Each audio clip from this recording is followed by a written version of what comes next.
Bonjour et bienvenue à toutes et à tous sur ce match commenté des internationaux de France 2015-2016 au gymnase d'Auvin à Paris. Je suis avec Philippe. Salut Xavier. Alors un petit assaut de qualificatif, ou grand assaut, petit, pourquoi petit, entre en jaune Kevin Lovato des Apaches de Paname de Paris et en bleu Maxime Marty, c'est ça? Pas du tout. Non, je suis pas sur la Francis bonne ligne. Ah Lassalle. zut, Francis Lassalle, lui il n'était pas à l'écran, c'est pour ça que je ne le reconnais pas. Francis Lassalle de Schiltigheim. merci. J'ai un peu de mal. Alors, petit assaut sympathique. Je pense que Francis est pas mauvais, je le connais pas bien. Bah, Est-ce est-ce sa première compétition? Si c'est pas sa première compétition, c'est sans doute une de ses premières. Oui. Et en tout cas, il a un style relativement agressif, offensif. Là où Kevin va avoir plus tendance à jouer peut-être de sa taille. On va voir ça dans la vidéo. De sa taille vis-à-vis de Francis, il a quasiment une tête de plus que lui. Oui. Et plus tactique, éventuellement, plus de parade-riposte de contre-attaque. Donc Il on aime bien les rappelle, contre-attaques. on rappelle Schiltigheim, c'est le club de Benjamin Latt, pour ceux qui étaient sur notre planète ces quelques dernières années. Ou ceux qui découvrent la canne de Ou combat. ceux qui découvrent la canne de combat, bienvenue à vous si c'est Voilà. le cas. Benjamin Latt, champion du monde, champion de France, champion de intergalactique. Et professeur, donc Entraîneur du club entraîneur de Schiltigheim. de ce club. Donc on va peut-être retrouver des techniques. Perte de coiffe. Ah, le coup du velcro. Et Laura qui vient remettre la coiffe sur la tête de son tireur. Comme le second doit le faire. Donc là, on a vu quelques phases Petite explication d'arbitre. de fixation de Francis auquel aura répondu Kevin par des ripostes normalement assez pertinentes, mais j'ai l'impression qu'il est déjà perturbé par l'approche de Francis, Oui. l'approche dans le premier sens du terme, à savoir, vu qu'il doit être à sa distance, vu que Francis va chercher à se mettre à sa distance, il va approcher de Kevin, et donc Kevin va devoir systématiquement se remettre à sa distance lorsque Francis aura avancé sur lui. Ouais, c'est assez souvent les tireurs quand il y a une grosse différence de taille comme ça, je remarque quand même que c'est souvent les petits tireurs qui prennent l'avantage parce qu'ils sont dans une distance qui gêne l'adversaire quand eux sont à distance de touche. Alors qu'à l'inverse, quand donc le tireur le plus grand est à distance de touche, il est simplement dans une distance qui est trop loin pour le petit. Ouais, voilà, il faut qu'il le maintienne à distance, pour le c'est-à-dire qu'il soit suffisamment Voilà. offensif lui pour qu'il empêche son adversaire d'avancer. Oui, c'est ça. Donc le tireur le plus grand peut tout à fait jouer de sa taille. Hein. Au contraire, il peut aller le chercher très loin, etc. Mais par contre, Belle arrêt de Francis. voilà, il y a anti-jeu d'ailleurs. C'est marrant parce que c'est justement le petit, Alors, le plus petit qui se fait arrêter pour anti-jeu. Alors effectivement, d'habitude, sauf que c'est délicat là, il s'est juste arrêté sur son déplacement. Il n'a pas avancé sur voilà, l'offensive adverse. on aurait pu sanctionner le tireur jaune pour anti-jeu, ce qui est souvent le cas hein, dans le cadre encore une fois des différences de taille. Alors là, ça repart sur plutôt. Ouais, contre-attaque de Kevin. Ah oui, belle contre-attaque, mais qui. À la fin de la reprise, peut-être qui arrive un petit peu tard. Voilà, donc c'est assez mobile hein, comme assaut, mine de rien. Ce qui est, je pense vraiment, la différence de taille, c'est le principal point qui a fait la tactique en fait de cette première reprise. Surtout que là, Kevin a eu tendance à reculer un peu tôt, ce qui fait que Francis qui avançait pouvait vraiment se permettre de continuer à avancer et toucher.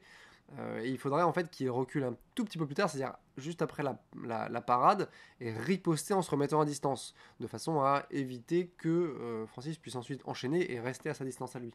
Parce que là, Kevin s'est trouvé plusieurs fois beaucoup trop près, parce que Francis était à sa distance, et que lui n'a pas réussi, simplement en basculant son buste vers l'arrière, ou en se fondant, on l'a vu plusieurs fois, à se mettre à sa distance de jeu. Oui, le fait est que Kevin n'est pas forcément habitué, en tout cas, enfin, n'a pas forcément beaucoup tiré contre des tireurs de beaucoup plus petits que lui, même si ça lui arrive en club.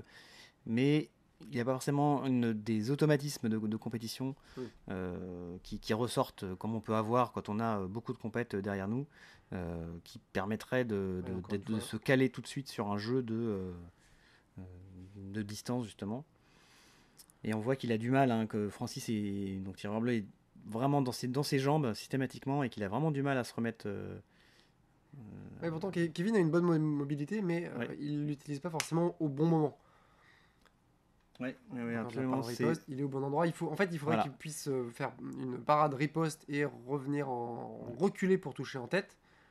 Ouais, là on le voit bien, hein, il fait des ripostes qui sont pas du tout de son niveau technique, qui sont bien en dessous de ce qu'il peut faire, parce qu'il est dans une, on peut dire ça, dans une Il est bloqué. dans un réflexe en fait, où il veut absolument toucher, et en même temps il se rend pas compte qu'il est absolument pas dans les distances qu'il faut. Voilà, là encore une fois. Il est beaucoup en fausse garde, ce qui est assez caractéristique d'un placement Ouais. dans lequel on n'est pas à sa bonne distance, hein. On cherche à avoir la jambe avant et le bras arrière, quoi, qui sont pas synchronisés. Et l'arbitre arrête Ouais, parce que assez là, souvent, il me semble. j'ai l'impression que Kevin tente des contre-attaques. C'est-à-dire qu'il a tenté des parades ripostes, il a pas réussi à les placer. Il change un peu de stratégie en attaquant, en utilisant des contre-attaques, donc des offensives pendant les offensives de Francis, pour jouer de la distance. Parce que là, pour le coup, les contre-attaques sont beaucoup plus faciles à effectuer. La super Théo en super riposte en tête, mais les contre-attaques sont plus faciles à effectuer contre des tireurs plus petits. Mm. Et là, très bonne stratégie de Kevin qui part, qui riposte, qui revient parer, qui bloque, enfin, qui annule les enchaînements de Francis, en reprenant la priorité systématiquement, en revenant se protéger et en systématiquement donc Ouais. re-ripostant et se protégeant Ouais. et re-ripostant, etc. Ouais, par contre, j'ai Là, l'impression que il faut qu'il le fasse plus. ces ripostes, autant il les fait au bon moment, autant c'est bien placé, enfin, il n'y a pas de souci là-dessus, Dans le timing. autant il les fait trop rapidement, donc il ne prend pas le temps de reprendre son armée correctement. D'ailleurs, il se fait arrêter par l'arbitre pour coup violent juste avant, ce qui prouve bien qu'il est trop rapide dans ses ripostes. C'est-à-dire qu'il va chercher à... Là, les phases de jeu qu'on vient de voir, là donc le tireur bleu a avancé vers lui au moment de sa riposte, c'est assez classique de ce qui se passe depuis la dernière minute. Et Et puis là, donc Kevin la riposte tente encore des contre-attaques là, hein, voilà. sur les offensives Donc de Francis. la riposte est trop rapide, et Ah, du parce qu'il est coup, trop pressé par Francis. voilà, plutôt que d'essayer d'armer vite en fait et de le déployer normalement en se déplaçant et en reprenant sa distance, il arme très vite, mais il déploie aussi très vite. Ce qui du coup est pas très beau en fait en termes d'image globale, et pour les juges est difficile à marquer à mon avis. Mais inversement, du côté de Francis, il produit beaucoup, mais j'ai pas l'impression qu'il marque beaucoup non plus. C'est-à-dire qu'il y a beaucoup d'offensives, mais même dans ces phases où il y a beaucoup d'offensives, il y a peu de touches, et les touches qui surviennent ne sont pas forcément extrêmement lisibles. Il souffre alors soit du problème de parade riposte quand Kevin reprend la main, soit de défauts techniques qui peut-être gênent les juges également. Ah oui, c'est sûr que c'est difficile de voir quelles sont les touches qui sont vraiment comptées dans ce genre d'assaut, parce qu'il y a énormément de production. Donc savoir Qui est présent. à quel moment les juges ont considéré que voilà, il y avait que l'image globale était bonne pour eux, c'est pas du tout évident, pas du tout évident à voir.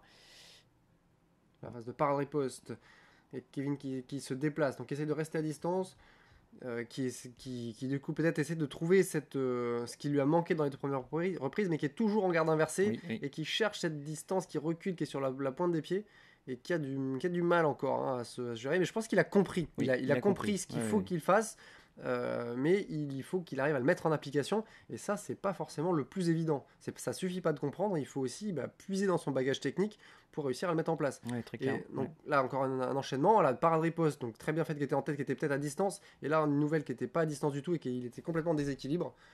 Ouais, mais Euh, très clairement, autant il se concentre encore un peu plus sur sa défense, sur ses parades, pour bien prendre la parade avant de il se défend riposter. à chaque fois, il se défend. Autant Il est sur la défense là. à mon avis, il n'a pas réussi à régler ce problème de riposte rapide, qui fait que sa riposte n'est pas belle. Alors, je dis pas qu'elle n'est pas techniquement bonne, mais en tout cas, elle n'est pas suffisamment lisible Clair. et claire. Et à mon avis, malheureusement, ça suffit pas pour un juge national, en tout cas. Euh, il faut arriver à faire de grands armées, enfin, grands armées, en tout cas, des gestes un peu plus lisibles pour les juges. Et bien, il revient. Alors, en même temps, il suffit qu'il en fasse quelques-uns. Si en face, le tireur ne marque pas davantage, il suffit qu'il en fasse Bien quelques-unes et sûr. ça suffira à toucher. Et là, celle-là était plutôt claire. Ouais, tout à fait. La part de Ouais. riposte en Ah oui, jambes. on sent qu'il a compris, qu'il est en train de comprendre ce qu'il faut faire, mais de là à l'avoir dans les muscles et Tac. dans le cerveau, c'est autre chose. veux dire au niveau réflexe, savoir exactement Il est le sur la geste à parade faire. il est systématiquement. On sent qu'il est concentré dessus. Et donc on a des arrêts pour parade riposte de la part de l'arbitre d'ailleurs. On a aussi problème de... Bah voilà, exactement ce dont je parlais, c'est-à-dire développer devant des coups qui sont pas suffisamment armés ou pas suffisamment développés. Voilà, encore de la garde inversée. Qu'il dessert, parce que non seulement il est en déséquilibre, lâcher de canne. Lâcher de canne, après pénalité. Oui, c'est ça, il y a en déséquilibre. Mais en plus, on n'arrive pas ensuite à enchaîner comme on puis veut. C'est dommage parce qu'en fait, en se mettant en garde inversée, ce qu'il fait, c'est qu'il réduit la distance de son adversaire. Donc du coup, il gâche son avantage d'être plus grand. C'est vraiment un peu dommage. Il semble un peu énervé. Là, alors... c'est toujours difficile de ne pas réussir à produire ce qu'on veut faire. C'est-à-dire que quand on comprend, on voit ce qui peut être fait contre l'adversaire, mais on n'arrive pas à le mettre en place, c'est relativement frustrant. Absolument, et je pense que ça va être un très bon assaut pour lui à retravailler, à re-regarder. Je crois que c'est vraiment une bonne leçon, entre guillemets, de ce qu'il pourrait faire si il s'appliquait un peu techniquement et tactiquement, parce qu'il a les armes pour battre ce genre de tireur. Maintenant, il faut qu'il arrive à pas se faire avoir par le rythme de son adversaire, parce que je pense que c'est le principal problème, c'est que Francis était assez agressif. Du coup, Kevin, qui n'a pas forcément non plus 36 millions de compétitions à son actif, a été assez perturbé dans son jeu, dans ce qu'il voulait faire par ce tireur qui était plus petit et qui avançait sur lui sans arrêt. Et Francis, d'un autre côté, qui gagnerait aussi à revenir, lui, se protéger. C'est-à-dire que dans ces phases d'enchaînement donc qui peuvent être efficaces, on ne remet pas en cause, mais pour ne pas perdre de points sur des pénalités de parade riposte, il faut qu'il arrive à reprendre la main pendant ces offensives. Alors, les résultats vont pas tarder à arriver. On attend donc le verdict de notre corps arbitral. Et c'est Francis qui s'impose 15-14. 15-14, comme quoi c'était vraiment limite. Donc ça veut bien dire que d'abord les juges ont bien, pas pour avoir un jugement de valeur, mais je veux dire, ont été très fins sur leur analyse de parade riposte et de coups développés devant qui ont quand même été légion à la fin. Donc ils n'ont pas compté les touches parce que 15 sur 3 reprises, c'est pas énorme. On rappelle qu'il y a 3 juges, que c'est chacun un point maximum donc par touche. Donc si on divise par 3, ça fait 3 x 5, 15. Donc c'est pas énorme en termes de... Voilà, ça fait 5 touches. En sachant, il y a eu quand même quelques pénalités qui ont été distribuées. Il n'y a pas un grand différentiel parce que je crois qu'il y a 4 ou 5 pénalités qui sont conduites tombées. Mais il y a eu une production des deux côtés et donc les juges ont pu voir à la fois éventuellement le rapport entre la production de Francis par exemple et les touches vraiment qu'il a mises, et d'un autre côté Kevin a réussi à toucher suffisamment de fois avec des parades ripostes pour s'assurer un score relativement confortable. Et les deux donc peuvent travailler d'un côté le revenir paré pendant l'enchaînement pour Francis, et Kevin lui vraiment se remettre à distance au bon moment et éviter d'être pris au dépourvu sur ses déplacements. Oui, je crois vraiment que ce travail de distance est vraiment essentiel quand on est grand comme Kevin. Il faut en faire un avantage, quoi. Ça peut vraiment être intéressant pour lui. Voilà, c'était donc les internationaux de France, Kevin contre Francis. On vous retrouve très bientôt pour un nouvel assaut. Voilà, et si vous avez des remarques, des suggestions à faire, ou que vous avez une analyse différente de celle que nous vous avons proposée, n'hésitez pas à écrire tout ça dans les commentaires, nous vous lirons et nous y répondrons. N'hésitez pas non plus à vous abonner à la chaîne, bien entendu, Cannes TV, pour ne rien louper des futures vidéos qui vont sortir, car il y en aura un certain nombre. Et à ce propos d'ailleurs, à bientôt pour une prochaine vidéo. À bientôt.